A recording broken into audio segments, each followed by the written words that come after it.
Satyabhama Institute of Science and Technology, Chennai. Satyabhama Institute of Science and Technology, Chennai.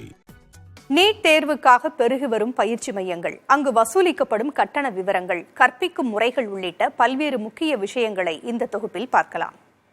கல்வி இங்கு வியாபாரமானதில் மிகப்பெரிய பங்கு பயிற்சி மையங்களுக்கு இருக்கிறது என்று சொன்னால் அது மிகையாகாது.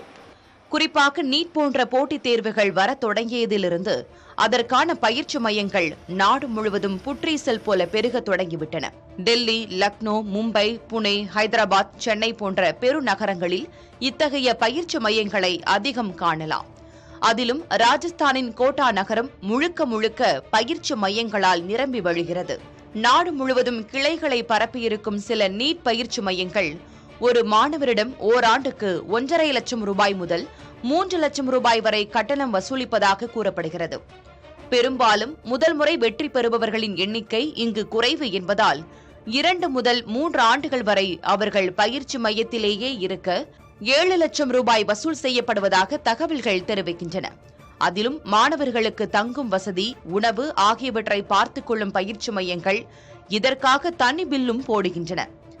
அதிகாலையில் தொடங்கும் பயிற்சி நள்ளிரவு வரை தொடர்கிறது.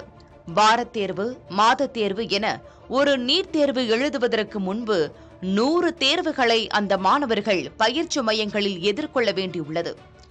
வெளியூரில் தங்கி பயிலும் மாணவர்களுக்கு பண்டிகை நாட்களில் கூட விடுமுறை வழங்கப்படாமல் வகுப்புகள் வைக்கப்படுவதால் அவர்கள் அதீத மன அழுத்தத்திற்கு ஆளாகின்றனர். கடந்த ஆண்டு கோட்டா நகரில் மட்டும் 30 மாணவர்கள் தற்கொலை செய்ததற்கு மாணவர்களின் மன அழுத்தமே காரணம் என்று கூறப்படுகிறது. இவை அனைத்தையும் முறைப்படுத்த வேண்டும் என கல்வியாளர்கள் குரல் கொடுத்து வந்தாலும் அதற்கான நடவடிக்கை என்பது துளியளவும் கூட நடந்த பாடில்லை.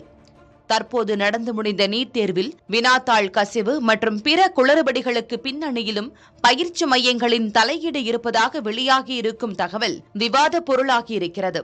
புதிய தலைமுறைக்காக டெல்லியிலிருந்து செய்தியாளர் Niranjan Kumar. Satyabhama Institute of Science and Technology, Chennai. Satyabhama Institute of Science and Technology, Chennai.